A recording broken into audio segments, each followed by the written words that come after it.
os vídeos do canal Espírita que mais me emocionaram nessa trajetória até aqui, 2 anos e 7 meses.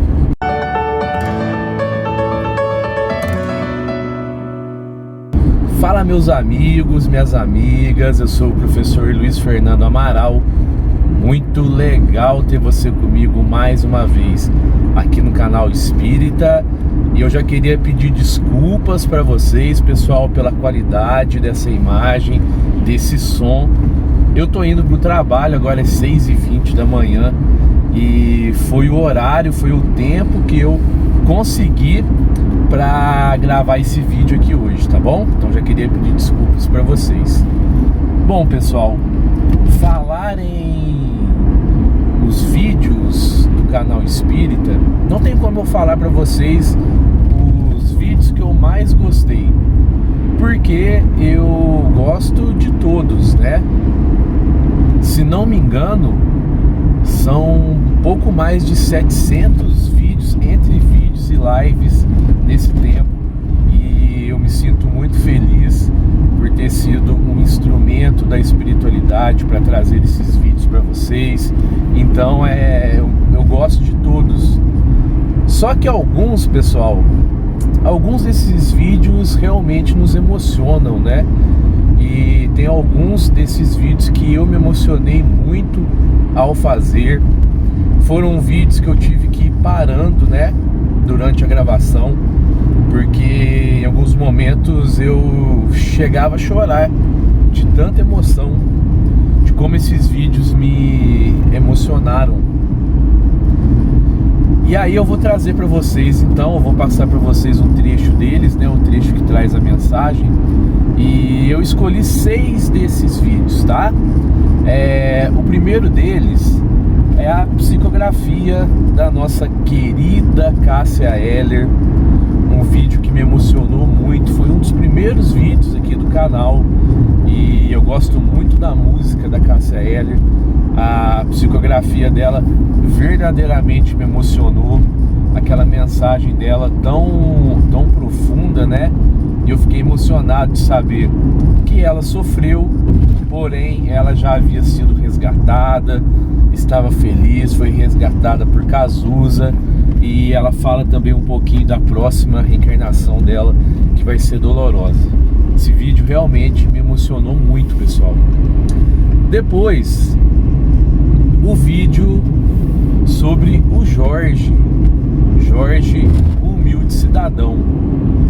Eu posso dizer para vocês que esse vídeo, pessoal, essa história do Jorge é a história que mais me emocionou no Espiritismo. Tá dando uma sombra aí, né, pessoal? Vocês desculpem, viu? O vídeo do Jorge foi o vídeo que mais me emocionou desde quando eu conheci o Espiritismo. O Jorge, essa história nos foi trazida pelo Adelino da Silveira, né, amigo do Chico. O Jorge, um homem extremamente pobre, extremamente humilde, andava descalço, com as roupas todas velhas, cheirava mal, mas ele era uma alma muito caridosa, muito boa, amava Jesus, amava o Chico.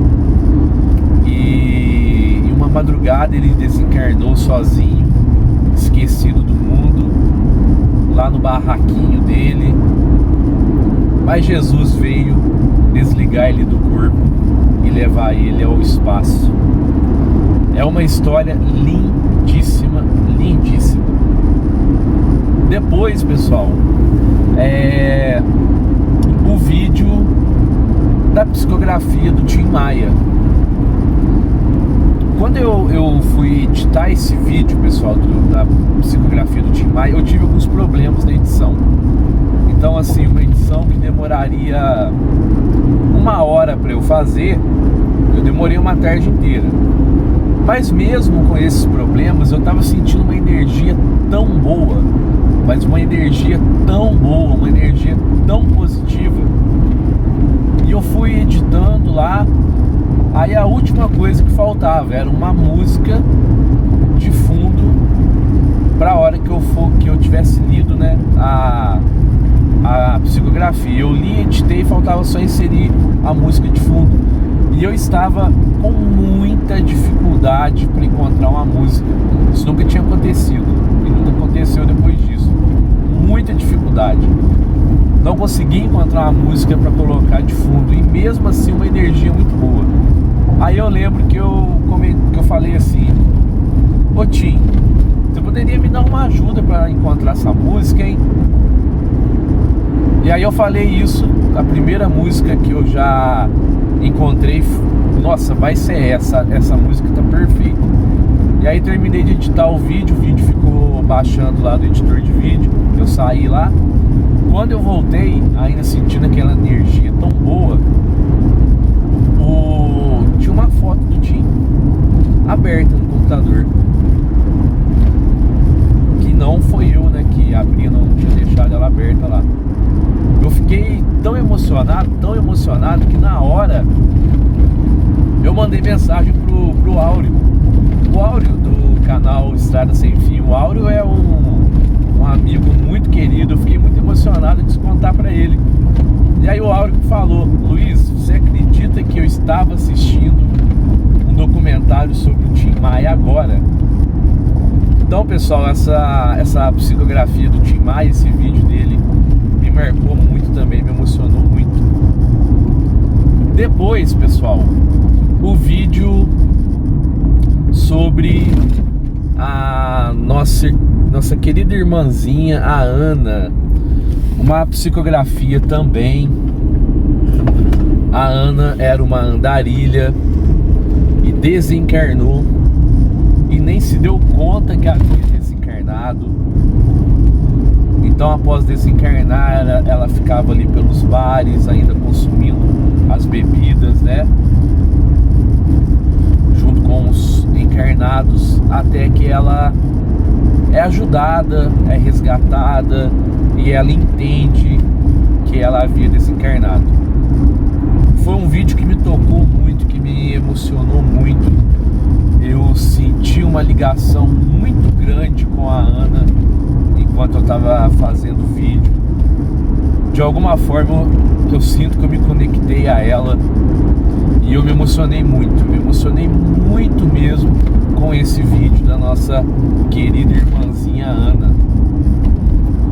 Depois o vídeo do nosso amado Chico Xavier, quando ele desencarnou.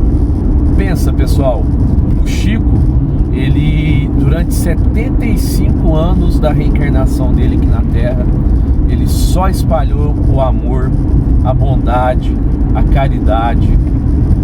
Imaginem como que foi a ida dele para o plano espiritual. Mas imaginem como foi o velório dele pelo ponto de vista espiritual. Eu trago isso para vocês nesse vídeo. O Chico, que durante todo o velório, o espírito dele ficou aconchegado no colo da dona Cidália, que foi a segunda mãe dele, até que Jesus veio e levou o nosso amado Chico para o espaço. É um vídeo emocionante.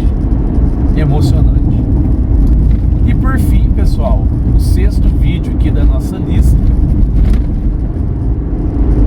uma história que verdadeiramente me emocionou, que é a história de Maria Madalena. Que mulher incrível, que mulher forte, que mulher de fibra, que mulher de fé. É muito linda a história dela, pessoal, depois que o nosso Mestre Jesus desencarna. Nesse vídeo eu trago para vocês um encontro que ela teve com Jesus, que quase não é comentado, e depois o que aconteceu com ela após a desencarnação do nosso Mestre. É lindíssima a história de Maria. E talvez de todos esses 6 vídeos aqui que eu listei para vocês, esse foi o que mais me emocionou ao longo desses 2 anos e 7 meses de canal Espírita. Com certeza foi esse da nossa querida irmã Maria Madalena.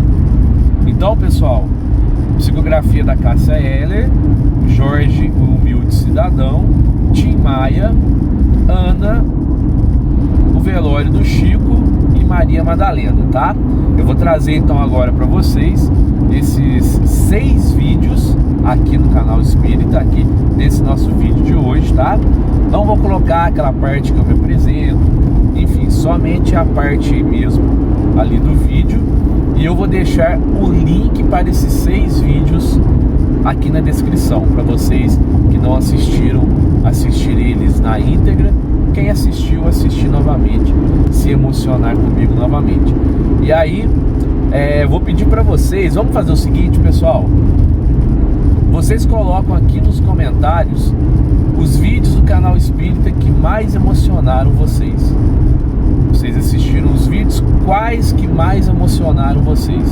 Se você está chegando no canal agora, através desse vídeo aqui de hoje, então você assiste lá alguns e deixa aqui também, porque aí eu vou ler todos os comentários, vou fazer um levantamento aqui e a gente faz uma segunda lista assim como essa, porém com os vídeos que vocês indicaram, tá bom?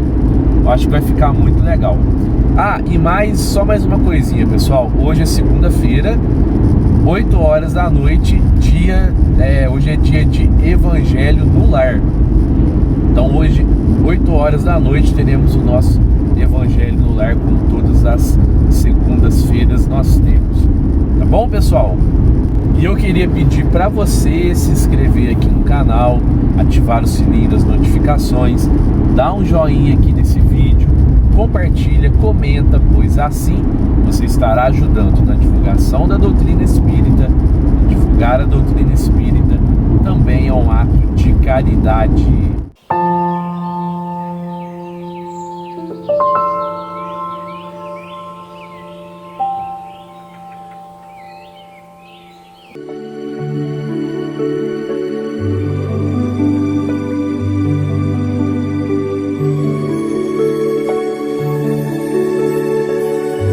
Se eu disser para vocês que o inferno existe, acreditem, pois eu estava mergulhada nele, de corpo e alma, no espaço sombrio e frio, bem interno do ser, dos pés à cabeça, sem tempo, sem luz, nem descanso, e afogava-me a cada segundo no oceano de matéria viscosa que roubava até minha ilusória alegria.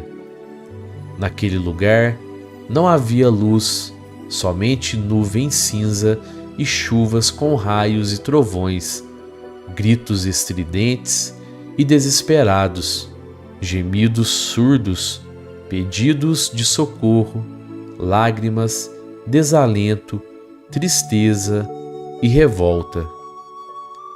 Preciso descrever mais as cenas dantescas de animais que nos mastigavam e, em seguida, nos devoravam sem consumir nossos corpos, se é que posso dizer que aquilo que sobrou de mim era um corpo humano. Queria fugir para bem longe dali, mas tudo em vão. Quanto mais me debatia no fluido grudento, mais me afundava, e quando alcançava de novo a superfície apavorante, mãos e garras afiadas faziam-me submergir naquele líquido pastoso e mal cheiroso. Dragões lançavam chamas de suas bocas sujas e nos queimavam, machucando e estilhaçando a pouca consciência que me restava da lembrança de minha estada no corpo físico, neste planeta azul. Guardiões das trevas olhavam atentos seus presos e vigiavam todos os movimentos realizados naquele imenso espaço de sofrimentos, dores, lamentos, depressões, angústias e arrependimentos tardios. O ar era ácido e provocava convulsões diversas. Perguntava-me por que ali estava, se nada fizera por merecer tão infeliz destino, depois de ser expulsa do corpo de carne através do uso maciço de drogas. A dúvida assaltava-me os raros momentos de raciocínio menos desequilibrado e as crises de abstinência trancavam todas as portas que dariam acesso à saída daquele campo de penitência de espíritos rebeldes e viciados como eu.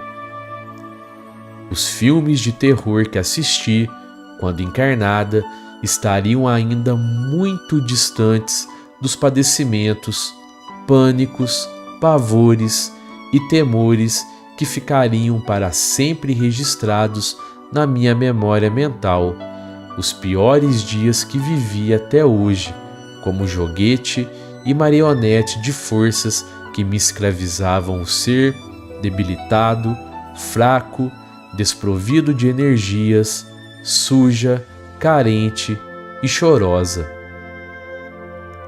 Não me lembrava do que acontecera comigo.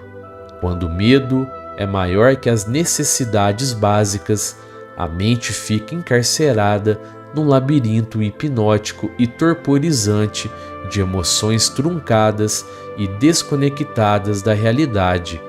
Assemelha-se a um pesadelo sem fim, sempre com final trágico e apavorante. Quando conseguia conciliar um pequeno tempo de sono, era imediatamente desperta por seres que me insultavam e xingavam, acusavam-me de suicida maldita e jogavam-me lama misturada com pedras. Insetos e anfíbios ajudavam a traçar o perfil horrendo dos anos que passei no umbral. Preciso escrever estas palavras para nunca mais me esquecer. Com o fenômeno da morte, nós não vamos para o umbral. Nós já estamos no umbral quando tentamos forjar as leis maiores da criação com nossas más intenções e tendências viciantes. Tudo fica registrado num diário mental que traça nosso destino futuro, no bem ou no mal. O umbral não fora criado por Deus, ele é de autoria dos espíritos que necessitam de um autêntico e genuíno estágio educativo em zonas inferiores, onde poderão se depurar de suas construções aleijadas no campo dos sentimentos e dos pensamentos disformes, mal estruturados e mal conduzidos por nossa irresponsabilidade, de mãos dadas com a imensa ignorância que nos faz seres infelizes e distantes da tão sonhada paz de consciência. Após alguns anos umbralinos, despertei numa tarde serena, num campo verdejante e calmo. Não acreditava no que via, pois tudo agora parecia um sonho. Percebi ao longe o canto de uma ave que insistia em acordar-me daquele pesadelo no qual já me acostumava a viver, a morrer todos os dias. Seu canto era uma música que apaziguava meu coração e aguçava meus pensamentos na lembrança de como fui parar ali naquele campo gramado e repleto de árvores. Consegui sentar-me na relva e, ao olhar todo aquele espaço natural, deparei-me com milhares de outros seres como eu, nas mesmas condições de debilidade moral, usufruindo agora de um bem que não merecia, mas vivia. Todos nós dormíamos e fomos despertos com música e preces em favor de todos os presentes. A maioria era de jovens e adultos, poucos idosos e centenas de enfermeiros que olhavam atentos para nossos movimentos no gramado. Com seus olhos serenos, projetavam em nós a mansidão e a paz tão esperadas por nossos corações enfermos, débeis e carentes de atenção, de afeto e carinho. Alguém me tocava de leve os ombros e chamava-me pelo nome, como se me conhecesse há muito tempo. Eu identifiquei aquela voz e temi olhar para trás e confirmar minha impressão auditiva. Era Cazuza, todo de branco, como lindo enfermeiro, de cabelos cortados bem curtos, e estendia suas mãos para que eu levantasse, caminhasse e conversasse um pouco em sua companhia. Não consegui me levantar, porque uma enxurrada de lágrimas vertia dos meus olhos, como nascente de rio descendo a montanha das dores que trazia no peito. Meu ídolo ali estava resgatando e cuidando de sua fã, debilitada e muito carente. Ele cantou pequena canção e tive a capacidade de avaliar o que Deus havia reservado para aqueles que feriam suas leis e buscavam consolo entre erros escabrosos e desconcertantes. A misericórdia divina sempre conspira a nosso favor. Nós desdenhamos do amor divino com nossas desatenções e desequilíbrios das emoções comprometedoras que arranham e esmagam as mais puras sementes depositadas no ser imortal.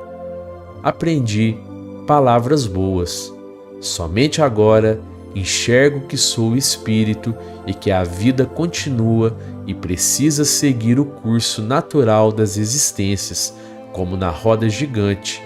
Ora estamos aqui no alto, ora estamos aí embaixo encarnados. Daqui de cima parece ser mais fácil compreender porque temos de respeitar as leis e descer num corpo físico para, igualmente, quando aí estivermos, conquistarmos pelo trabalho no bem a lucidez que explica por que há a reencarnação, filha da justiça divina. Após um tempo no campo reconfortante, fui reconduzida para um hospital, onde me recupero até hoje dos traumas e cicatrizes que criei no corpo do perispírito. As lesões que provoquei foram muito graves. Passei por várias cirurgias espirituais e soube que minha próxima encarnação será dolorosa e espiarei asma, deficiência mental e tuberculose. Mesmo assim, estou reunindo forças para estudar, pois sempre guardamos no inconsciente todos os aprendizados conquistados. Reencarnarei numa comunidade carente no interior do Brasil e passarei por muitos reveses para despertar em mim o valor da vida do espírito, na pobreza e na doença crônica. Peço orações e a caridade dos corações que já sabem o que fazem e para onde desejam chegar. Invistam suas forças e energias espirituais em trabalhos de auxílio ao próximo e serão, naturalmente, felizes. Obrigada por me aceitarem como necessitada que sou.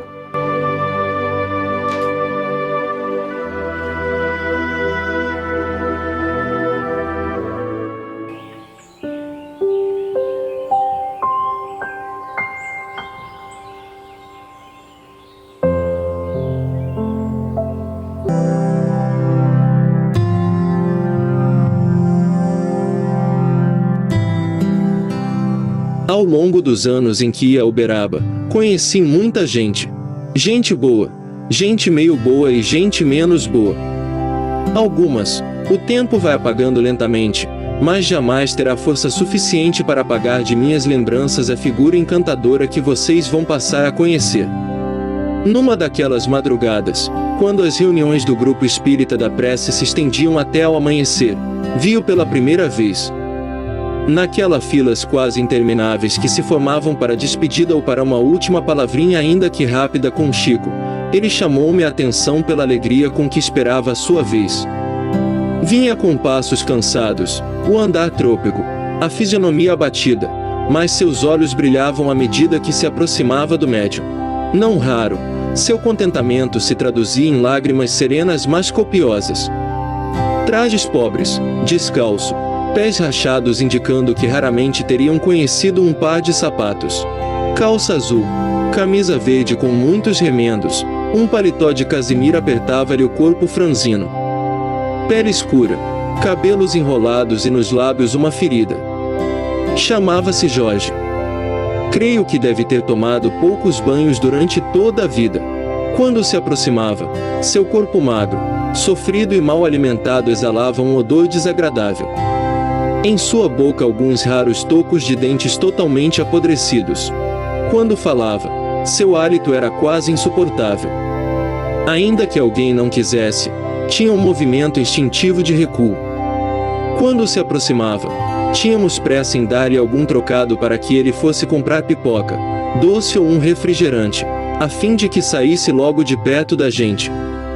Jorge morava com o irmão e a cunhada num bairro muito pobre, uma favela, quase um cortiço. Seu quarto era um pequeno cômodo anexado ao barraco do irmão. Algumas telhas, pedaços de tábuas, de plásticos, folhas de lata emolduravam o seu pequeno espaço. O irmão e a cunhada eram boias frias. Jorge ficava com as crianças. Fazia-lhes mingau, trocava-lhes os panos, assistia-os. Alma assim caridosa, acredito que sofresse maus tratos. Muitas vezes o vi com marcas no rosto, e ainda hoje, fico pensando se aquela ferida permanente em seu lábio inferior não seria resultante de constantes pancadas. Pois o Chico conversava com ele. 5, 10, 20 minutos. Nas primeiras vezes, pensava: meu Deus! Como é que o Chico pode perder tanto tempo com ele quando tantas pessoas viajaram milhares de quilômetros e mal pegaram sua mão? Por que será que ele não diminui o tempo do Jorge para dar mais atenção aos outros? Somente mais tarde fui entender que a única pessoa capaz de parar para ouvir o Jorge era ele. Em casa, o infeliz não tinha com quem conversar, na rua, ninguém lhe dava atenção. Quase todas as vezes em que lá estive, lá estava ele também. Assim, por alguns anos, habituei-me a ver aquele estranho personagem que aos poucos me foi cativando. Hoje, passados tantos anos, ao escrever estas linhas ainda choro. A gente corre o risco de chorar um pouco quando se deixou cativar, não é mesmo? Nunca ouvimos de sua boca qualquer palavra de queixa ou revolta. Seu diálogo com o paciente médium era comovente e enternecedor. Jorge, como vai a vida? Ah, tio Chico, eu acho a vida uma beleza. E a viagem? Foi boa. Muito boa, tio Chico. Eu vim olhando as flores que Deus plantou no caminho para nos alegrar. Do que você mais gosta de olhar, Jorge? O azul do céu, tio Chico. Às vezes penso que o Senhor Jesus está me espiando por detrás de uma nuvem. Depois o visitante falava da briga dos gatos, da goteira que molhou a cama, do passarinho que estava fazendo ninho no seu telhado. Quando pensava que tudo havia terminado, o dono da casa ainda dizia: agora o nosso Jorge vai declamar alguns versos. Eu chegava até me virar na cadeira perguntando a mim mesmo: onde é que o Chico arruma tanta paciência? Jorge declamava 4 versos. Bem, Jorge, agora para nossa despedida, declame o verso que mais gosto. Qual, tio Chico? Aquele da moça. Ah, tio Chico, já me lembrei. Naquelas horas o centro continuava lotado. As pessoas se acotovelavam formando um grande círculo em torno da mesa. Jorge colocava, então, o colarinho da camisa para fora, abotoava o único botão de seu surrado paletó, colocava as mãos para trás à semelhança de uma criança quando vai declamar na escola ou perante uma autoridade. Olhava para ver se o estavam observando e sapecava inflado de orgulho. Menina, penteia o cabelo. Joga as tranças para a cacunda. Queira Deus que não te leve de domingo para segunda. Quando terminava, o riso era geral. Ele também sorria. Um sorriso solto e alegre, mas ainda assim doído, pois a parte inferior de seus grossos lábios se dilatava fazendo sangrar a ferida. Aí, ele se aproximava do médium que lhe dava uma pequena ajuda em dinheiro. Em todos aqueles anos, nunca consegui ver quanto era. Depois, colocava o dinheiro dentro de uma capanga onde já havia guardado as pipocas, os doces, dando um nó na alça do pano. Para se despedir, Ele não se abraçava ao Chico, ele se jogava, sim, todo por inteiro em cima do Chico. Falava quase dentro do nariz do Chico, e eu nunca o vi ter aquele recuo instintivo como eu tivera tantas vezes. Beijava-lhe a mão, o qual também beijava a mão e a face dele, ao que ele retribuía, beijando os dois lados da face do Chico, onde ficavam manchas de sangue deixadas pela ferida aberta em seus lábios. Nunca vi o Chico se limpar na presença dele nem depois que ele se tivesse ido. Eu, que muitas vezes, ao chegar à casa dele, molhava um pano e limpava o que passamos a chamar carinhosamente de o beijo do Jorge. Não saberia dizer quantas vezes pensei em levar um presente àquele pobre irmão, uma camisa, um par de sapatos, uma blusa. Infelizmente, fui adiando e o tempo passando. Acabei por não lhe levar nada. Lembro-me disto com tristeza e as palavras do apóstolo Paulo se fazem mais fortes nos recessos de minha alma. Façamos o bem enquanto temos tempo. Enquanto temos tempo. De repente, fica tarde demais. Jorge desencarnou. Desencarnou numa madrugada fria. Completamente só em seu quarto. Esquecido do mundo. Esquecido de todos, mas não de Deus. Contou-me o Chico que foi este nosso irmão de pele escura, cabelos enrolados, ferida nos lábios, pés rachados, mau cheiro e mau hálito que ao desencarnar, Jesus Cristo veio pessoalmente buscar. Entrou naquele quarto de terra batida, retirou Jorge do corpo magro e sofrido envolto em trapos imundos, aconchegou-o de encontro ao peito e voou com ele para o espaço como se carregasse o mais querido dos seus irmãos. Eis que estarei convosco até o fim dos séculos. Não vos deixarei órfãos. Ele não faria uma promessa que não pudesse cumprir.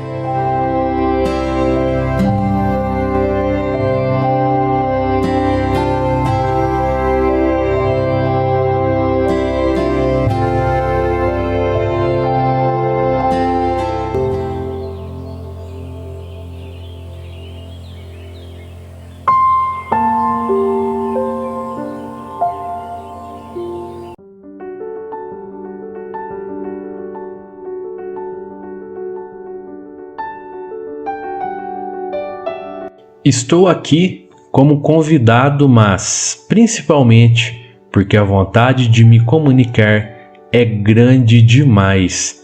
Precisamos arranjar um jeito para que eu possa fazer os arranjos, já que é minha especialidade. Arranjos do céu. O que acham? Estou bem à vontade com toda essa matéria-prima celestial que advém do paraíso. Musicar as poesias, poemas, letras de assuntos comprometidos com Cristo, utilizando para isso instrumentos, acordes nunca até então utilizados em canções compostas no orbe terrestre, letras espiritualizadas realizadas por espíritos e musicadas pelo Tim Maia. Amigos, a irreverência ainda não me deixou, mas procuro utilizá-la para o lado bom, positivo das circunstâncias. Por isso estou aqui. Nesses momentos é que se constata o lado bom da vida e os caminhos do firmamento a serem seguidos. Arranjos do céu. Aqui cheguei e foi difícil me encontrar. Tava perdido, doidão e nem aí para os amigos. Achava que a qualquer tempo, hora, lugar, o grande Tim dava um jeito e se arrumava. Noite, escuridão, solidão, pensamentos ruins não me deixavam ver que o rei era peão. O som das canções que vieram ao meu encontro me alertaram para a questão que o rei virou peão. Se tocar, cantar era meu forte passaporte para o bem bom. Me vi perdido, ouvindo sons que suplicavam o meu perdão.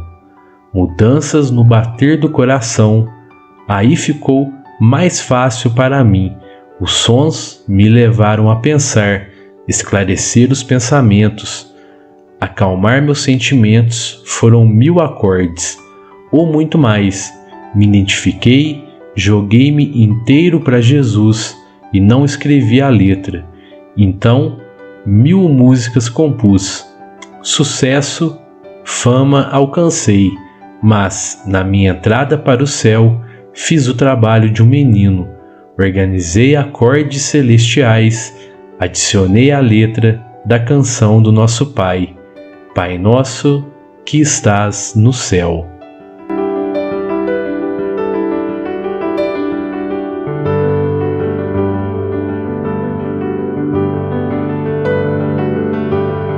Ei amigo, voltei. Ligação direta e espontânea com vocês aí na Terra.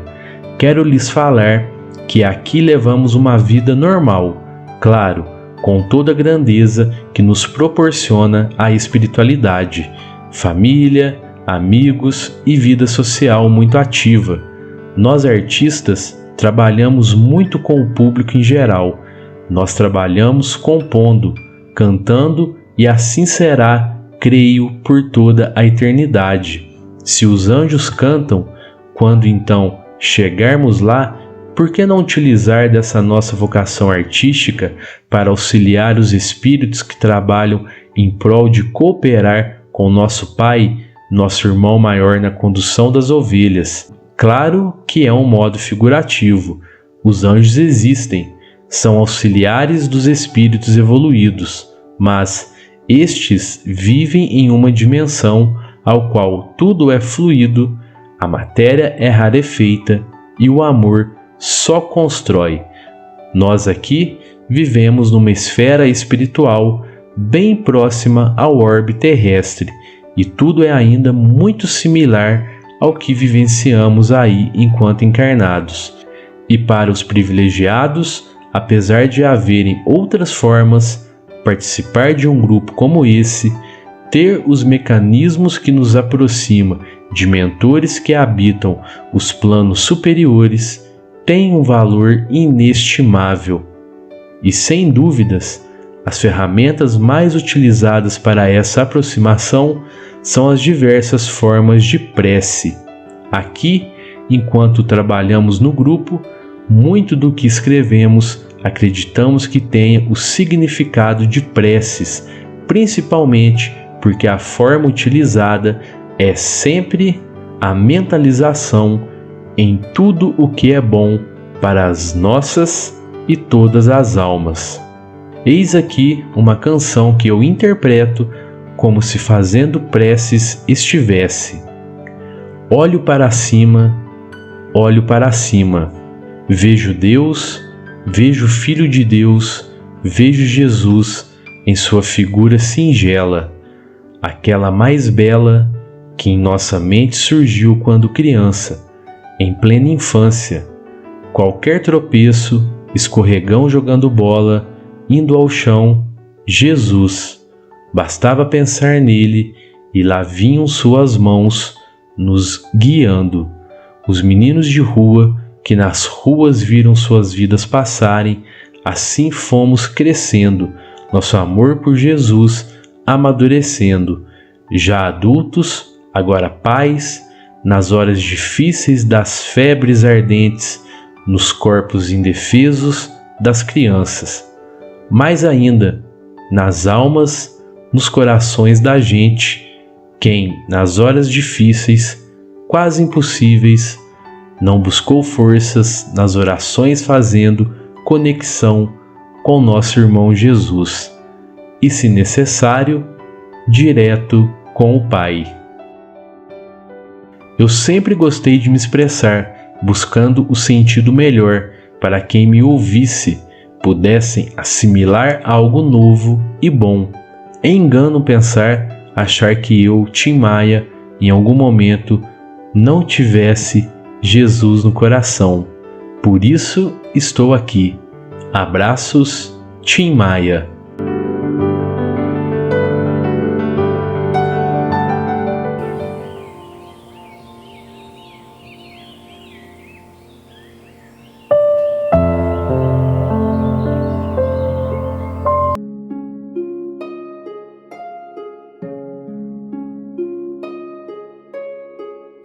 Quando, porém, estávamos de saída para um dos pavilhões do hospital, agora sob a minha responsabilidade no mundo espiritual, nosso irmão Lilito Chaves veio ao nosso encontro e anunciou o que, desde algum tempo, aguardávamos com expectativa: a desencarnação do médium Francisco Cândido Xavier, o nosso estimado Chico.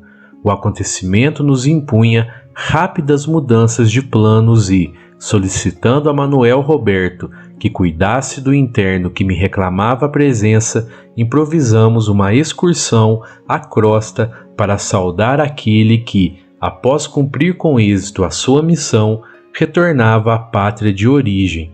Assim, sem maiores delongas, Odilon, Paulino e eu, juntando-nos a uma pleiade de companheiros uberabenses desencarnados, entre os quais relaciono o próprio Lilito, Antusa, Joaquim Cassiano, Rufina, Adelino de Carvalho e tantos outros, rumamos para Uberaba no começo da noite daquele domingo, dia 30 de junho. A caminho, impressionava-nos o número de grupos espirituais procedentes de localidades diversas do Brasil e do exterior, que se movimentavam com a mesma finalidade.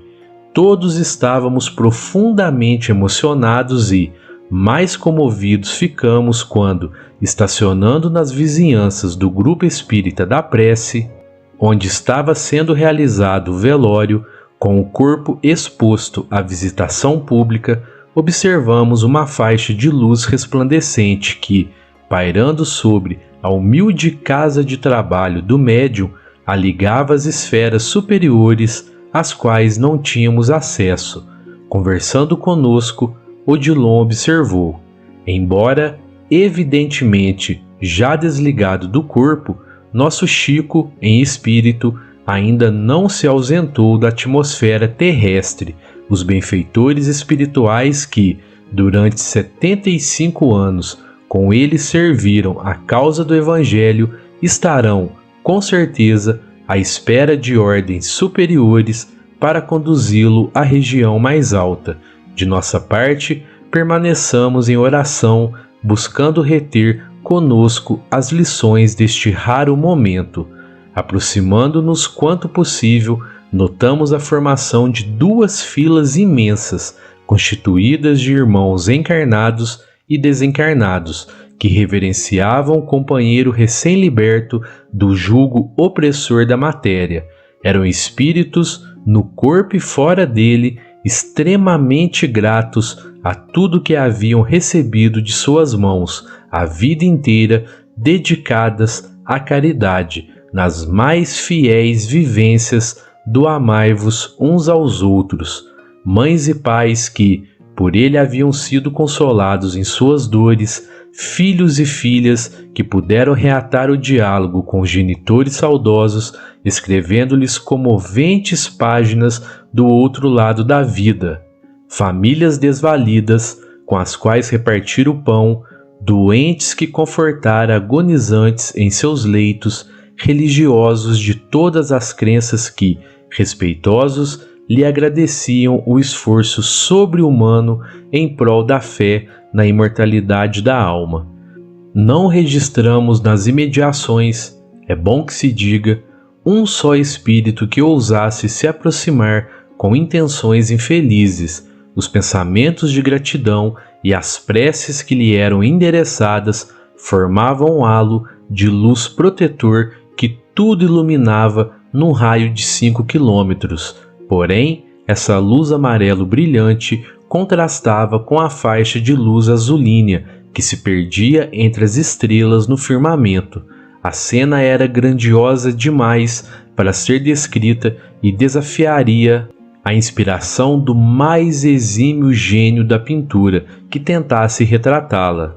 Uma música suave, cujos acordes eu desconhecia, ecoava entre nós, sem que pudéssemos identificar de onde provinha, como se invisível coral de vozes infantis, volitando no espaço, tivesse sido treinado para aquela hora. Os caravaneiros não cessavam de chegar, todos portando flâmulas e faixas com dizeres luminosos.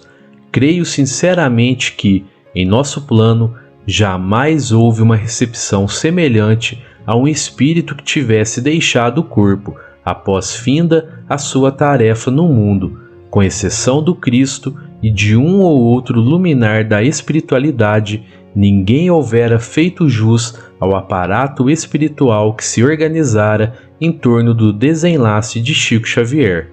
Com dificuldade, logrando adentrar o recinto do grupo espírita da prece, reparamos que uma comissão de nobres espíritos, dispostos em semicírculo, todos trajando vestes luminescentes, permaneciam, quanto nós mesmos, em expectativa.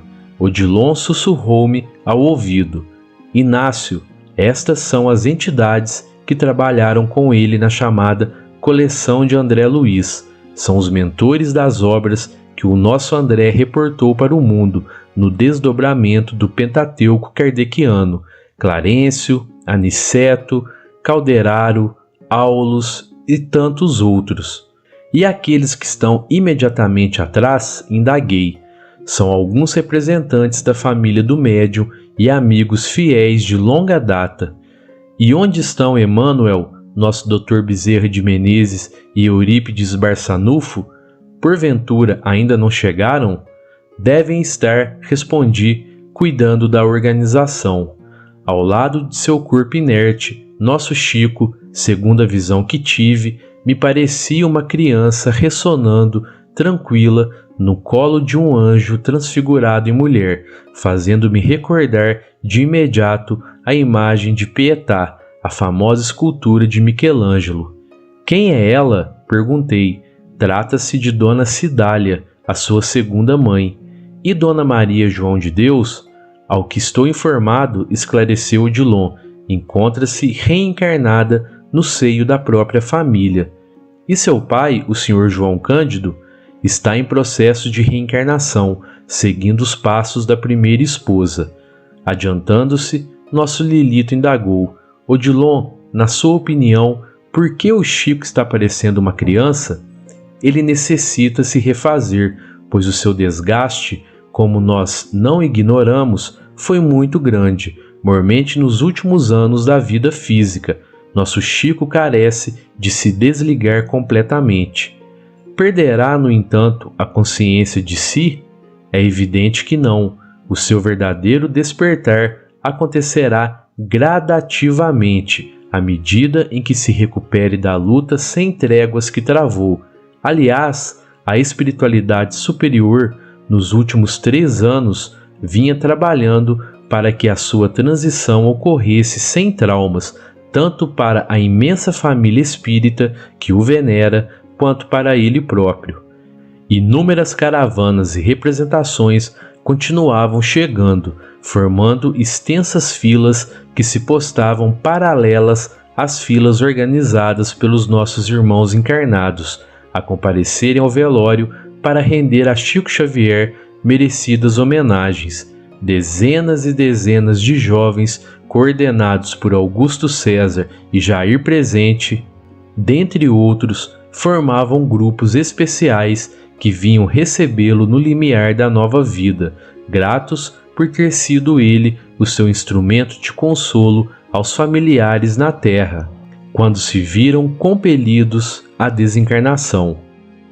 A tarefa de Chico Xavier, explicou Odilon emocionado, não tem fronteiras. Raras vezes a espiritualidade conseguiu tamanho êxito no campo do intercâmbio mediúnico. No entanto, a força que o sustentava nas dificuldades vinha de cima, pois caso contrário, teria sucumbido às pressões daqueles que, encarnados e desencarnados, se opõem ao Evangelho. Chico, por assim dizer, ocultou-se espiritualmente em um corpo franzino e deu início ao seu trabalho, sem que praticamente ninguém lhe desse crédito. Quando as trevas o perceberam, já havia atravessado a faixa dos 20 anos de idade e em franco labor, tendo pronto o Parnaso de Além-Túmulo, a obra inicial de sua profícua e excelente atividade psicográfica. Dr. Odilon, adiantou-se Paulino, perdoe-me talvez a inoportunidade da pergunta: o senhor crê que Chico Xavier seja a reencarnação de Allan Kardec? Não somente creio, Paulino, como tenho elementos para afirmar que ele o é, respondeu o mentor corajosamente. Os que se dedicarem a estudar o assunto, compulsando principalmente a correspondência particular de um e de outro, perceberão tratar-se do mesmo espírito. É uma questão que, infelizmente, ainda há de suscitar muita polêmica entre os espíritas que mourejam na carne, mas, para determinado segmento espiritual, no qual eu me incluo, isto é ponto pacífico. São notáveis as coincidências ou os pontos de contato entre as duas personalidades, inclusive a semelhança física. Estávamos todos profundamente emocionados. A multidão, nos dois lados da vida, não parava de crescer e, assim como no plano físico, os policiais cuidavam da organização, na dimensão espiritual em que nos situávamos. Entidades diversas haviam sido encarregadas de disciplinar a intensa movimentação, sem que nenhum de nós se sentisse encorajado a reclamar qualquer privilégio com o propósito de uma maior aproximação. Quase todos nos conservávamos em atitude de profundo silêncio e de reverência. Os grupos de espíritos que haviam, ao longo de seus 75 anos de labor, trabalhando com o médium, com exceção, evidentemente, daqueles que já haviam reencarnado, se faziam representar pelos seus maiores expoentes no campo da poesia e da literatura.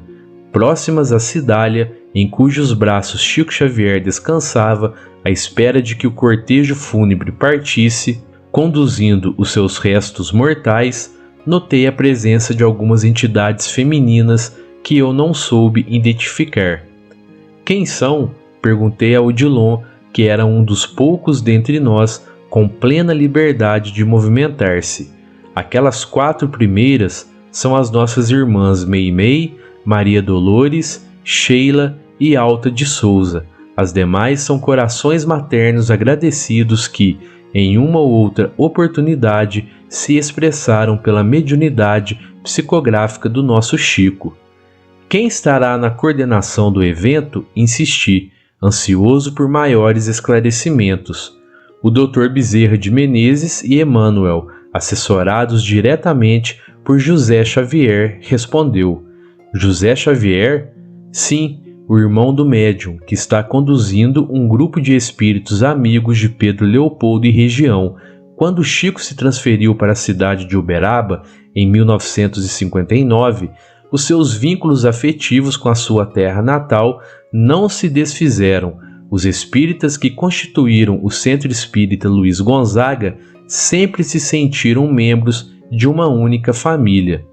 E aquele casal mais próximo que, de quando a quando, dialoga com Cidália? José Hermínio e Dona Carmen Perácio. Foram eles que iniciaram Chico Xavier no conhecimento da doutrina espírita, dando-lhe exemplares de O Livro dos Espíritos e de O Evangelho segundo o Espiritismo. Pude perceber com clareza que os filamentos perispirituais que uniam o espírito recém-desencarnado ao corpo enrijecido se enfraqueciam gradualmente. Sem dúvida, o médium, assim que lhe cerraram os olhos físicos, desprendeu-se da forma material. No entanto, devido à necessidade de permanecer durante 48 horas exposto à visitação pública, conforme era o seu desejo, exigia que o corpo, de certa forma, continuasse a receber suplementos de princípio vital, evitando-se os constrangimentos da cadaverização. Embora aconchegado aos braços daquela que havia sido na terra a sua segunda mãe e grande benfeitora, o espírito Chico guardava relativa consciência de tudo. As expectativas de quase todos, porém, se concentravam sobre aquela faixa de luz azulínea, a qual, à medida que se abeirava a hora do sepultamento, se intensificava. Tínhamos a impressão de que aquele caminho iluminado era a passagem para uma dimensão desconhecida, para a qual com certeza Chico Xavier haveria de ser conduzido. Dentro de poucos instantes, o silêncio se fez naturalmente maior e um venerável senhor, ladeado por irmão José e Herculano Pires, este um dos vultos mais importantes da doutrina nos últimos tempos, assomou discreta tribuna e começou a falar. Quem é? Perguntei a meia voz. Leon Denis, respondeu-me Odilon com um sussurro. Meus irmãos, disse o inesquecível discípulo de Allan Kardec, eis que aqui nos encontramos reunidos para receber de volta ao nosso convívio aquele que, uma vez mais, cumpriu exemplarmente a missão que lhe foi confiada pelo Senhor de nossas vidas. Elevemos ao infinito os nossos pensamentos de gratidão e de reconhecimento, porquanto sabemos das dificuldades que o espírito que moureja na carne enfrenta para desbravar caminhos à verdade, o nosso amigo e mestre que, após longa e desgastante peleja, agora retorna à pátria espiritual, se constituiu num verdadeiro exemplo, não somente para os nossos irmãos encarnados, mas igualmente para os que necessitamos renascer no orbe e, por vezes, nos sentimos desencorajados. De maneira direta ou indireta, cooperamos com ele para que a obra que ele próprio encetou na segunda metade do século XIX se desdobrasse na revivência do Evangelho.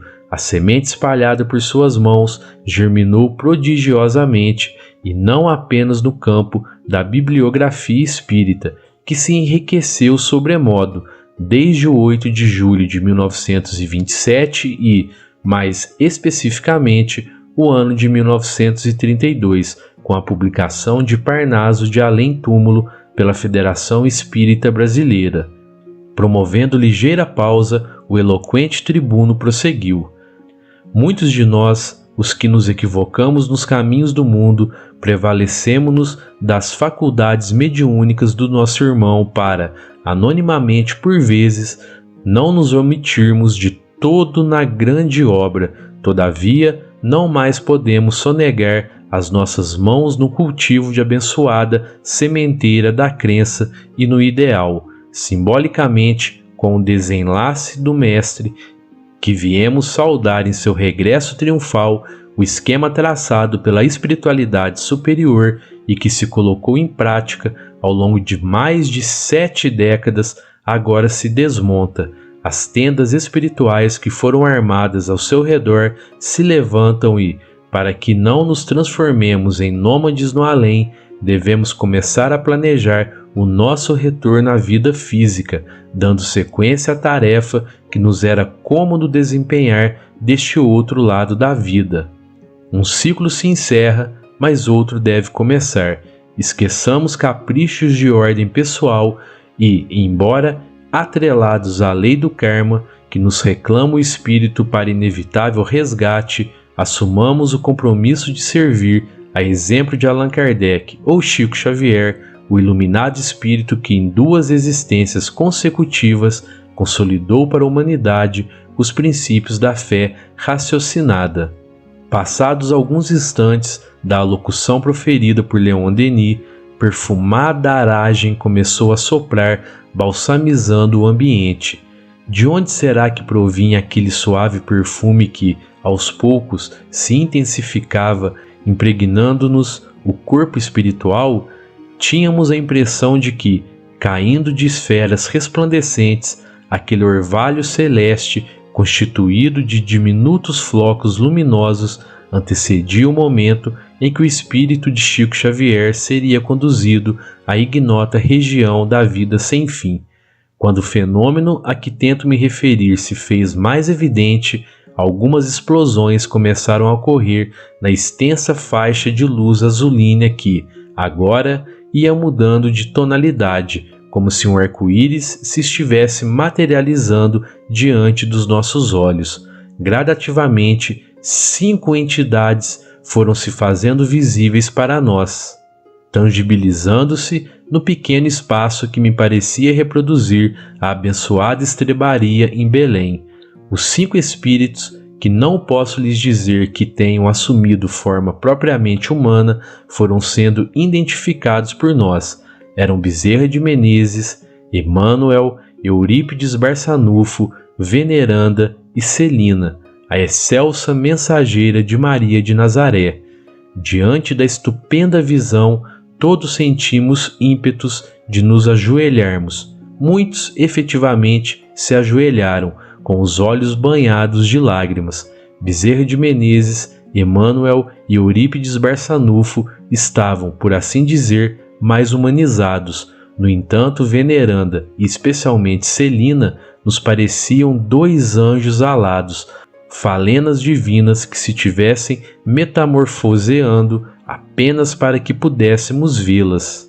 Veneranda e Celina se aproximaram de Cidália, que continuava a aconchegar em seu materno coração o espírito que foi nosso Chico, o qual, de quando a quando, estampava cândido sorriso como se fosse uma criança participando de um sonho bom do qual jamais ousasse acordar.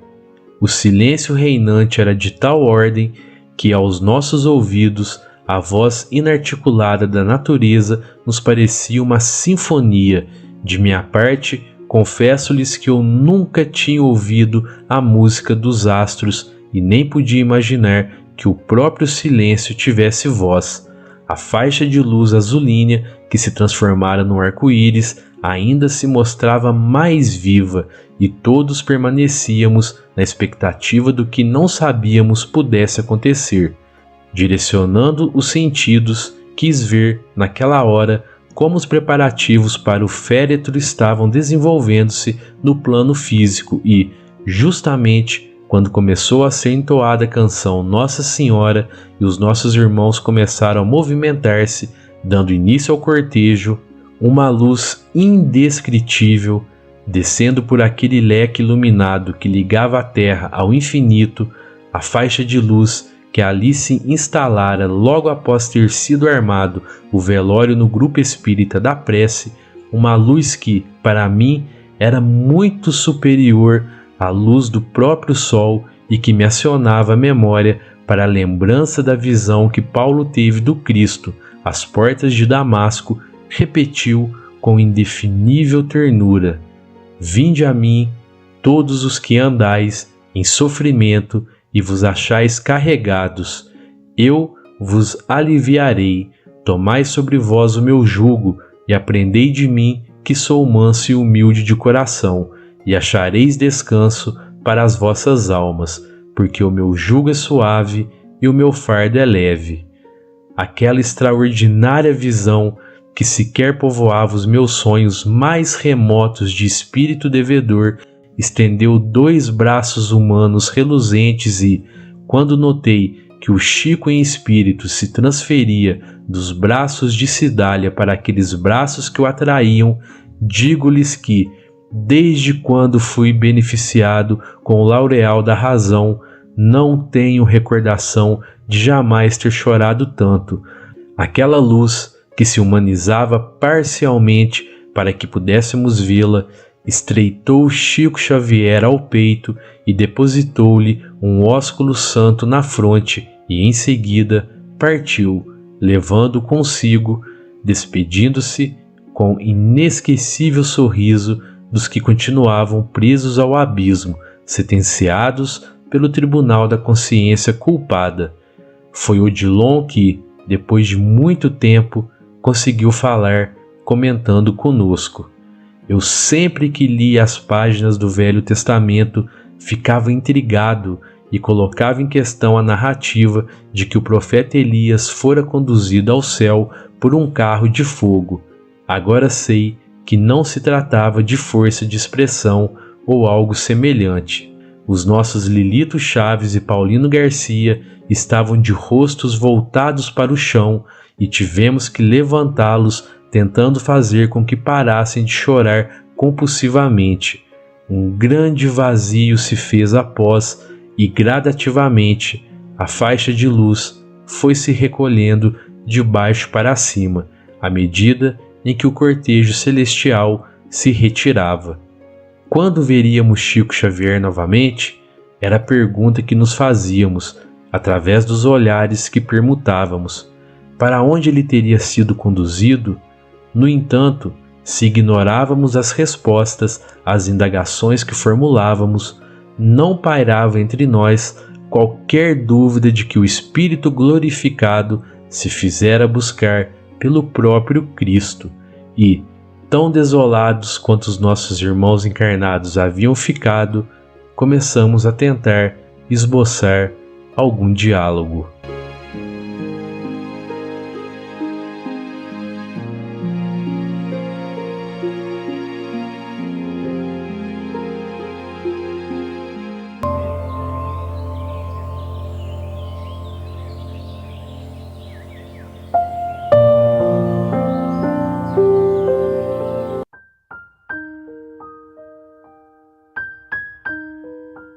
Estava cansada, sentia-me isolada. Há tempos que a maioria das pessoas não me davam atenção. Resmungava. Deve ser porque sou negra, feia e desdentada. É por isso que as pessoas não conversam comigo. Devo também estar doente, bêbada, doente de tanto beber pinga. Não gostava de recordar o meu passado. Tive um lar até a adolescência. Minha mãe era empregada doméstica, cuidou de mim do modo dela e tive muitos padrastos. Com 14 anos, apaixonei-me por um homem de 30 anos que morava numa fazenda e fui embora com ele. Minha mãe chorou, pediu para não ir. Essa fazenda era longe e lá tive de trabalhar muito e cuidar dos filhos dele. Ele se embriagava e me batia. Um dia, fugi e voltei para a casa de minha mãe. Ela havia morrido e não encontrei mais nada dela. Sem ter onde ficar, fui para uma casa de prostituição. Não gostei e logo saí de lá com outro homem. Ele também se embriagava e motivou-me a beber. Viciei-me. Morávamos numa casinha num bairro pobre. Ele, às vezes, trabalhava, mas bebia cada vez mais. Tive com esse homem 3 filhos. Ele não os quis. Deixei-os no hospital para serem adotados. No 3º parto, o médico me operou para não ter mais filhos. Esse meu companheiro morreu e desde esse dia tornei-me andarilha e tive muitos outros amantes. Todos como eu, embriagavam-se. Quando mais jovem, até trabalhava de vez em quando. Depois não conseguia fazer mais nada e passei a esmolar. Vivia pelas ruas, passava às vezes dias sem comer. Pessoas generosas me davam roupas, alimentos e quando ganhava dinheiro, comprava bebidas. Bebia com amigos que agora não falavam mais comigo. Eu estava dormindo embaixo de um viaduto e comendo resto de lixo. As pessoas certamente cansaram de mim. Nem respondiam quando lhes pedi esmolas. Resolvi parar de me queixar e ir ao bar ali perto. Ia sempre lá. Nem os frequentadores, nem o dono conversavam comigo, mas me deixavam beber com eles. Olá, Ana Preta, vem cá, fique perto desse bebum e beba com ele. Às vezes, achava que estava enlouquecendo. A bebida estava me deixando doida. Via as pessoas diferentes, umas mais nítidas, outras nem tanto. Fiz o que o homem me aconselhou. De repente, entraram umas pessoas no bar. Eram estranhas, amedrontaram a maioria. Estavam armados com correntes e barras de ferro. São bandidos, pensei e tremi de medo. O mais estranho é que algumas pessoas que estavam no bar nem ligaram, pareciam nem percebê-los. Esses homens, com aparência de maus, olharam para todos os lados e pegaram um dos frequentadores. Você vem, terá de prestar conta ao nosso chefe. O coitado gritou, Pediu socorro. Alguns estavam apavorados como eu. Agrupamo-nos num canto, tremendo de medo, sem saber o que fazer. Os outros nem pareciam vê-los. Amarraram aquele que foram buscar com as correntes e saíram. Não quis beber mais e resolvi ir embora. Alguns pensaram como eu e saíram também. Um deles comentou: "Não temos segurança nem depois de morto. Coitado do Joca, os maus o pegaram." No meu canto, embaixo do viaduto, fiquei pensando em tudo o que estava acontecendo. Há tempos não tinha companheiro, achava que era por estar doente e muito feia. A solidão me amargurava. Pensei no que aquele homem disse: "Não temos segurança nem depois de morto." Não sabia orar, mas tinha fé em Nossa Senhora Aparecida. Sua imagem era negra como eu. Estava inquieta, sentindo falta da bebida, mas mesmo assim ajoelhei-me e pedi para Maria, Mãe de Jesus, ajudar-me. Lembrei de umas pessoas e resolvi ir até a casa delas esmolar, pois sempre me davam algo. Uma vez, um dos meus companheiros me disse que elas eram espíritas e que viam e conversavam com os mortos. Para mim, eram bondosas. Fui lá e fiquei parada olhando a casa. Uma senhora veio até mim e me indagou: "O que a senhora quer? A senhora me dará pinga se pedir?" "Não. Então quero algo para comer." "Venha comigo. Vamos, o dono da casa e nós, a um local onde você receberá ajuda." Fiquei desconfiada, mas esperei. O dono da casa saiu e essa senhora me puxou pela mão. "Vamos, Ana Preta, já é tempo de você compreender muitas coisas." Entramos em um local tranquilo. Senti-me bem. Era limpo e algumas pessoas me cumprimentaram, outras pareciam nem me ver. Essa senhora me colocou junto de outras pessoas que, como eu, estavam desconfiadas. Achei tudo muito bonito. Uma senhora alegrinha falou que devemos amar e pensar em Jesus. Um senhor falou bonito, mas entendi pouca coisa. Gostei mesmo foi das orações. Percebi que as pessoas se diferenciavam umas das outras. Aproximei-me de uma moça que estava sentada. Havia um grupo desses que achei diferente, sentados em volta de uma mesa. "Fale com eles, Ana Preta", pediu uma senhora. Cumprimentaram-me e eu respondi. Como me deram atenção e me perguntaram como estava, falei de mim, da minha tristeza, solidão e acabei chorando. Um moço que conversava comigo me fez ver que para se comunicar com eles eu deveria falar e a moça que estava sentada repetia, porém ela não estava me imitando. Ele me pediu que prestasse atenção em nossos corpos e vi naquele momento que não eram parecidos. Com delicadeza me explicou, até que compreendi que há tempos meu corpo físico morrera. Lembrei-me do acidente. Era de noite, estava embriagada, atravessei sem prestar atenção a rua e um carro me atropelou. Achei, naquele instante em que bati a cabeça, que dormi. Acordei embaixo do viaduto, não me lembrando direito o que acontecera, mas foi nesse atropelamento que desencarnei. Senti um medo terrível, dó de mim e indaguei: o que será de mim agora?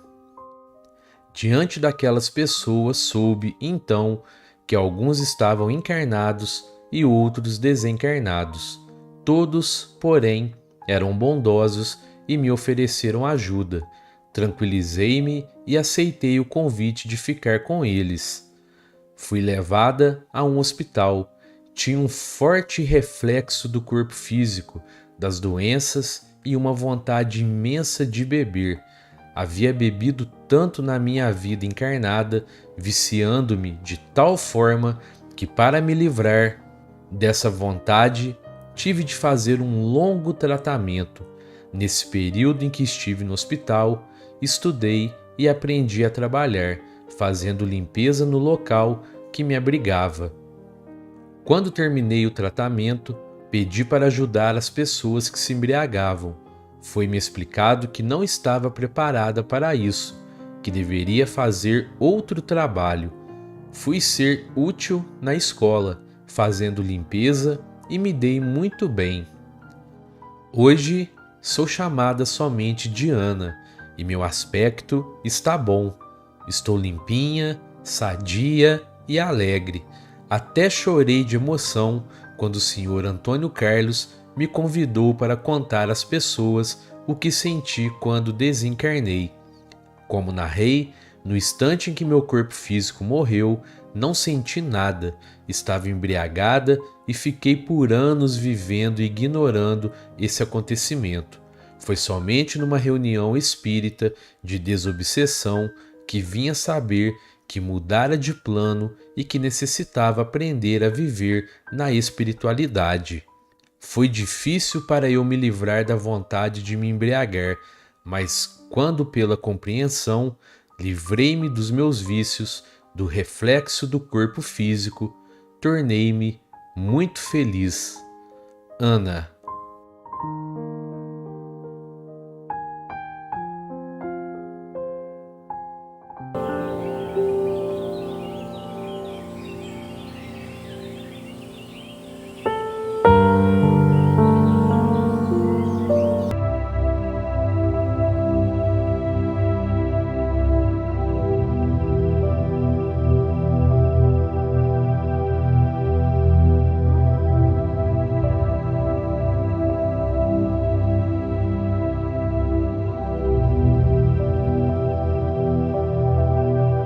Maria Madalena ouvira as pregações do Evangelho do Reino, não longe da vila principesca, onde vivia entregue a prazeres, em companhia de patrícios romanos, e tomara-se de admiração profunda pelo Messias.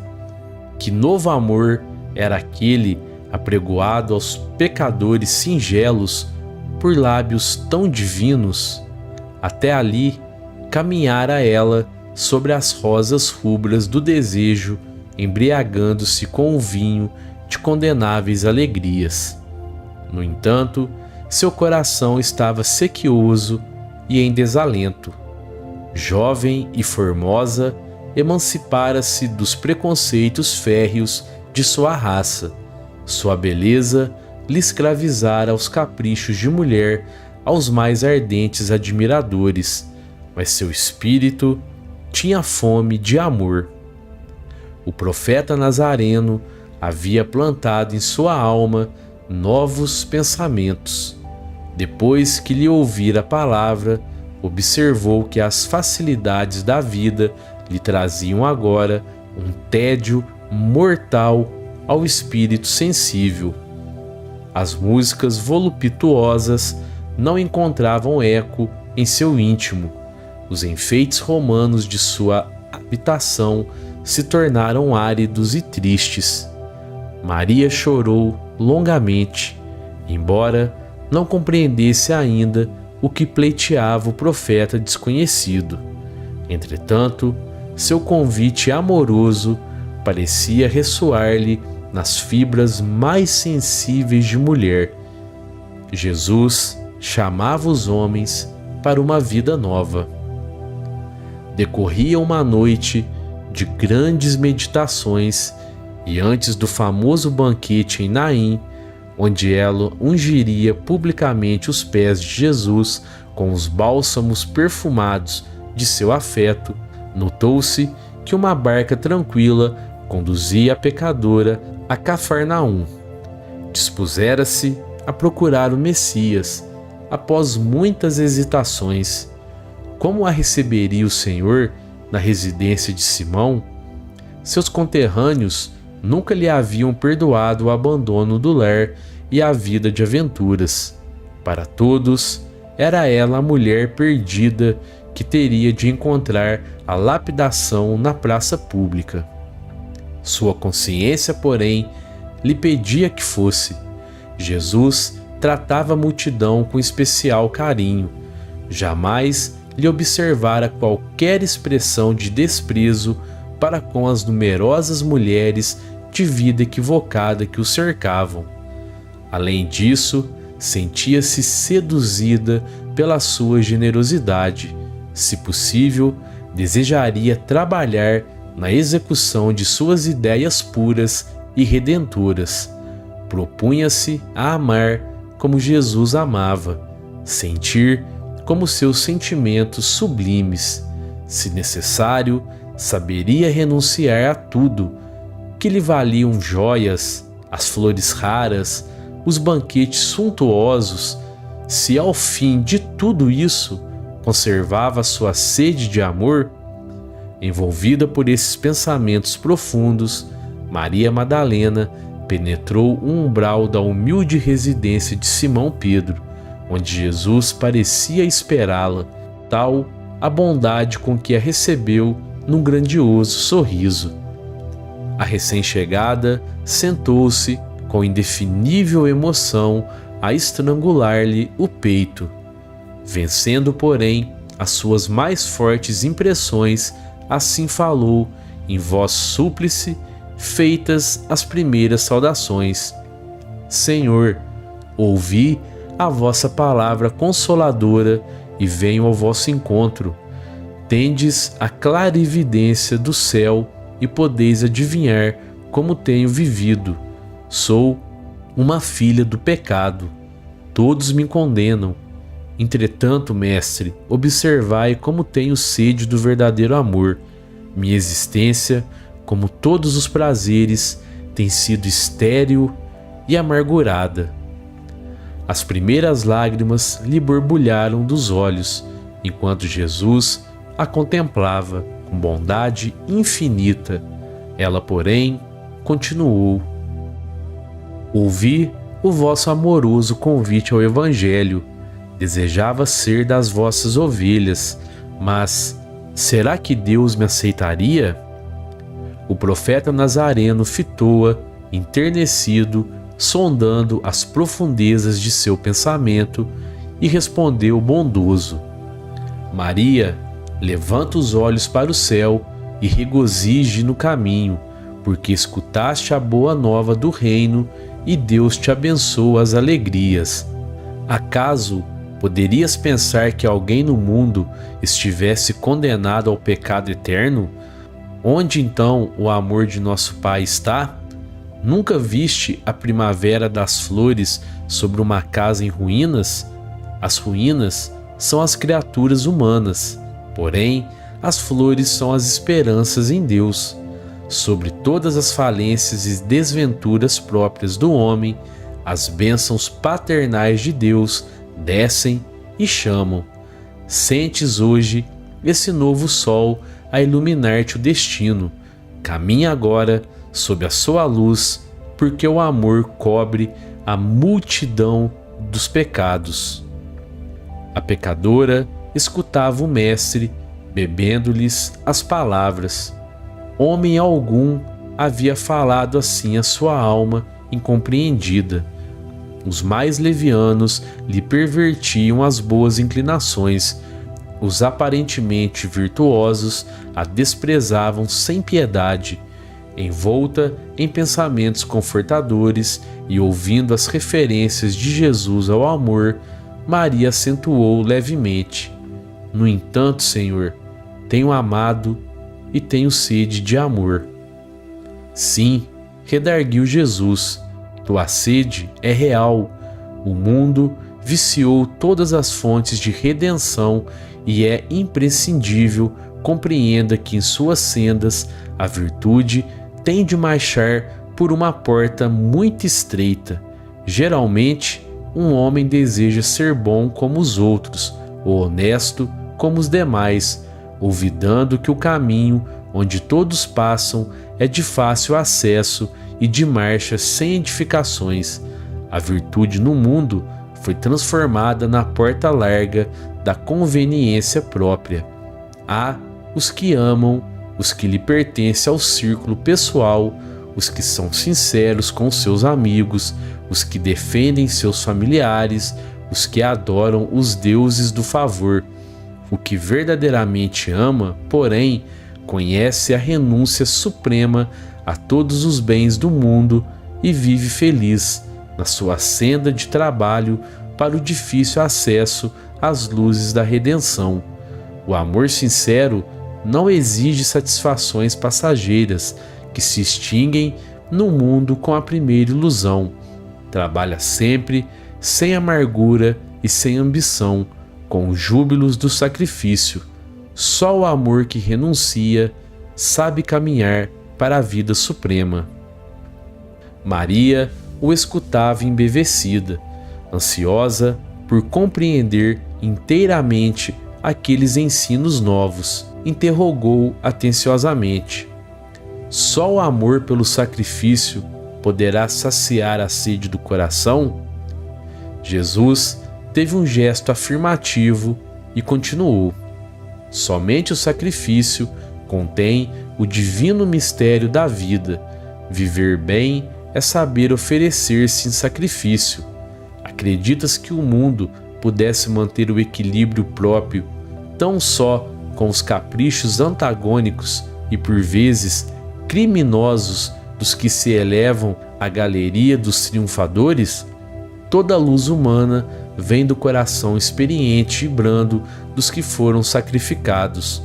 Um guerreiro coberto de louros ergue os seus gritos de vitória sobre os cadáveres que juncam o chão, mas apenas os que tombaram fazem bastante silêncio para que se ouça no mundo a mensagem de Deus.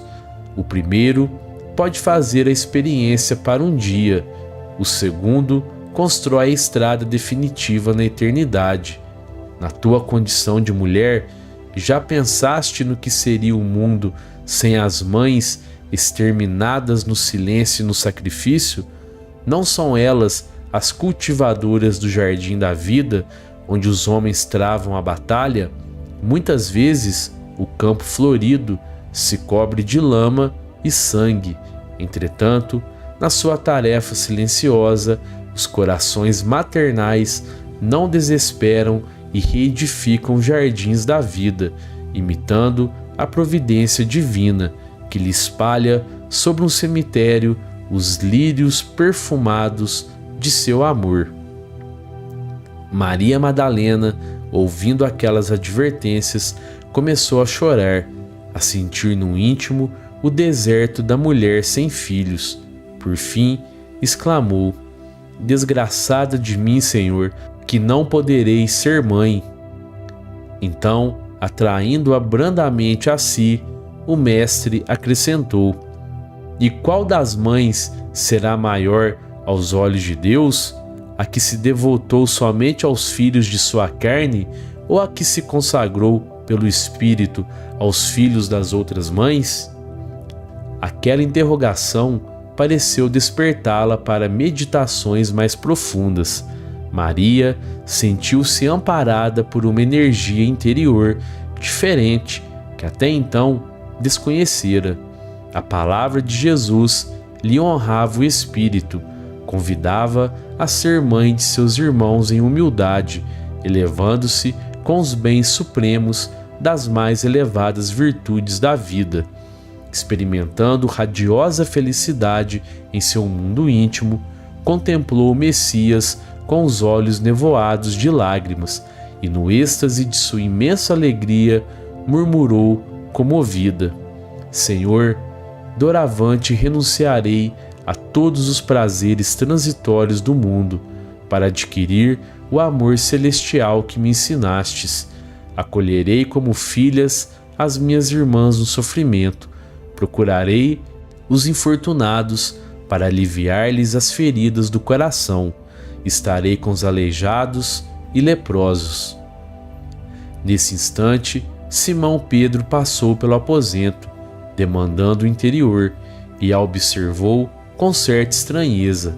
A convertida lhe sentiu o olhar glacial, quase denotando desprezo, e já receosa de um dia perder a convivência do Mestre, perguntou com interesse: Senhor, quando partides deste mundo, como ficaremos? Jesus compreendeu o motivo e o alcance de sua palavra e esclareceu: certamente que partirei, mas estaremos eternamente reunidos em espírito. Quanto ao futuro, com o infinito de suas perspectivas, é necessário que cada um tome sua cruz em busca da porta estreita da redenção, colocando acima de tudo a fidelidade a Deus e, em segundo lugar, a perfeita confiança em si mesmo. Observando que Maria, ainda opressa pelo olhar estranho de Simão Pedro, se preparava a regressar, o Mestre lhe sorriu com bondade e disse: Vai, Maria, sacrifica-te e ama sempre. Longo é o caminho, difícil a jornada, estreita a porta, mas a fé remove os obstáculos. Nada temas, é preciso crer somente. Após a crucificação, mais tarde, depois de sua gloriosa visão do Cristo ressuscitado, Maria Madalena voltou de Jerusalém para a Galiléia, seguindo os passos dos companheiros queridos. A mensagem da ressurreição espalhara uma alegria infinita. Após algum tempo, quando os apóstolos e seguidores do Messias procuravam reviver o passado junto ao Tiberíades, os discípulos diretos do Senhor abandonaram a região a serviço da Boa Nova. Ao disporem-se os dois últimos companheiros a partir em definitivo para Jerusalém, Maria Madalena, temendo a solidão da saudade, rogou fervorosamente lhe permitissem acompanhá-los à cidade dos profetas. Ambos, no entanto, se negaram a anuir aos seus desejos. Temiam-lhe o pretérito de pecadora, não confiavam em seu coração de mulher. Maria compreendeu, mas lembrou-se do Mestre e resignou-se. Humilde e sozinha, resistiu a todas as propostas condenáveis que a solicitavam para uma nova queda de sentimentos. Sem recursos para viver, trabalhou pela própria manutenção em Magdala e Dalmanuta. Foi forte nas horas mais ásperas, alegre nos sofrimentos mais escabrosos, fiel a Deus nos instantes escuros e pungentes. De vez em quando, ia às sinagogas, desejosa de cultivar a lição de Jesus, mas as aldeias da Galiléia estavam novamente subjugadas pela intransigência do judaísmo. Ela compreendeu que palmilhava agora o caminho estreito, onde ia só, com a sua confiança em Jesus. Por vezes, chorava de saudade, quando passeava no silêncio da praia, recordando a presença do Messias. As aves do lago, ao crepúsculo, vinham pousar, como outrora, nas alcaparreiras mais próximas. O horizonte oferecia, como sempre, o seu banquete de luz. Ela contemplava as ondas mansas e lhes confiava suas meditações. Certo dia, um grupo de leprosos veio a Dalmanuta. Procediam da Idumeia aqueles infelizes, cansados e tristes, em supremo abandono. Perguntavam por Jesus Nazareno, mas todas as portas se lhes fechavam. Maria foi ter com eles e, sentindo-se isolada, com amplo direito de empregar a sua liberdade, reuniu-os sob as árvores da praia e lhes transmitiu as palavras de Jesus, enchendo-lhes os corações das claridades do Evangelho. As autoridades locais, entretanto, ordenaram a expulsão imediata dos enfermos. A grande convertida percebeu tamanha alegria no semblante dos infortunados e, em face de suas fraternas revelações a respeito das promessas do Senhor, se pôs em marcha para Jerusalém na companhia deles. Todo o grupo passou a noite ao relento, mas sentia-se que os júbilos do reino de Deus agora os dominavam. Todos se interessavam pelas descrições de Maria, devoravam-lhe as exortações, contagiados de sua alegria e de sua fé. Chegados à cidade, foram conduzidos ao Vale dos Leprosos, que ficava distante, onde Maria Madalena penetrou com espontaneidade de coração. Seu espírito recordava as lições do Messias e uma coragem indefinível se apossara de sua alma. Dali em diante, todas as tardes, a mensageira do Evangelho reunia a turba de seus novos amigos e lhes dizia o ensinamento de Jesus. Rostos ulcerados enchiam-se de alegria, olhos sombrios e tristes tocavam-se de nova luz. Maria lhes explicava que Jesus havia exemplificado o bem até a morte, ensinando que todos os seus discípulos deviam ter bom ânimo para vencer o mundo. Os agonizantes arrastavam-se até junto dela e lhe beijavam a túnica singela. Ela, lembrando o amor do Mestre, tomava-os em seus braços fraternos e carinhosos. Em breve tempo, sua epiderme apresentava, igualmente, manchas violáceas e tristes. Ela compreendeu a sua nova situação e recordou a recomendação do Messias de que somente sabiam viver os que sabiam se oferecer ao sacrifício, e experimentou grande gozo por haver levado aos seus companheiros de dor uma migalha de esperança. Desde a sua chegada, em todo o vale se falava daquele reino de Deus que a criatura devia edificar no próprio coração. Os moribundos esperavam a morte com um sorriso ditoso nos lábios. Os que a lepra deformara ou abatera guardavam bom ânimo nas fibras mais sensíveis. Sentindo-se ao termo de sua tarefa meritória, Maria Madalena desejou rever antigas afeições de seu círculo pessoal, que se encontravam em Éfeso. Lá estavam João e Maria, além de outros companheiros dos júbilos cristãos. Adivinhava que as suas últimas dores terrestres vinham muito próximas. Então, deliberou pôr em prática seu humilde desejo. Nas despedidas, seus companheiros de infortúnio material vinham suplicar-lhe os derradeiros conselhos e recordações. Envolvendo-os no seu carinho, a emissária do Evangelho lhes dizia apenas: Jesus deseja intensamente que nos amemos uns aos outros e que participemos de suas divinas esperanças, na mais extrema lealdade a Deus. Dentre aqueles doentes, os que ainda se equilibravam pelos caminhos lhe traziam o fruto das esmolas escassas, e as crianças abandonadas vinham beijar-lhe as mãos. Na fortaleza de sua fé, a ex-pecadora abandonou o vale através das estradas ásperas, afastando-se de misérrimas choupanas. A peregrinação foi-lhe difícil e angustiosa. Para satisfazer aos seus intentos, recorreu à caridade, sofreu penosas humilhações, submeteu-se ao sacrifício. Observando as feridas postulentas que substituíam sua antiga beleza, alegrava-se em reconhecer que seu espírito não tinha motivos para lamentações. Jesus a esperava e sua alma era fiel. Realizada a sua aspiração, por entre dificuldades infinitas, Maria achou-se um dia às portas da cidade, mas invencível abatimento lhe dominava os centros de força física. No justo momento de suas efusões afetuosas, quando o casario de Éfaso lhe desdobrava a vista, seu corpo alquebrado negou-se a caminhar.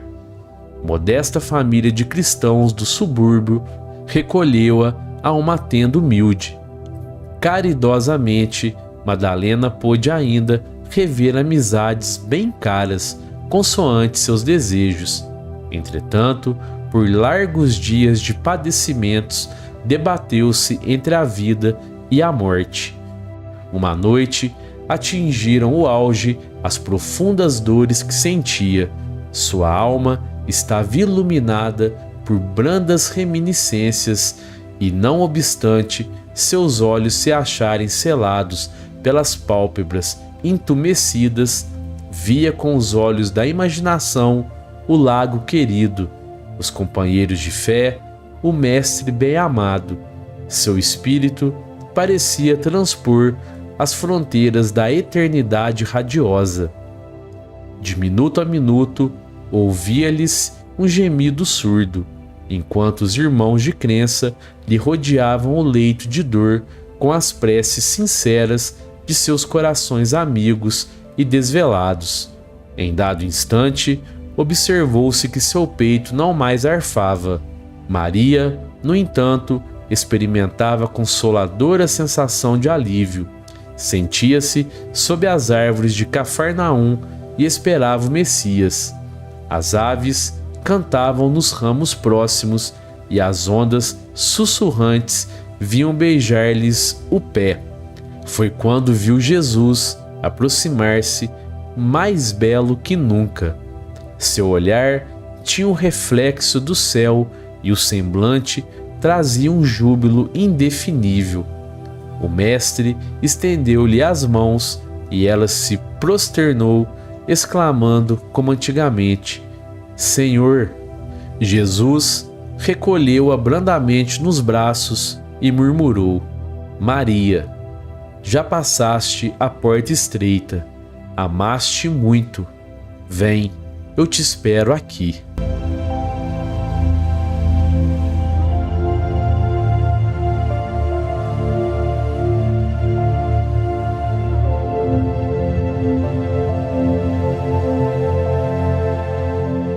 E eu queria agradecer a você que ficou comigo até aqui no final desse vídeo. Confere aí se você está inscrito no canal, se você deu um joinha aqui nesse vídeo, tá bom?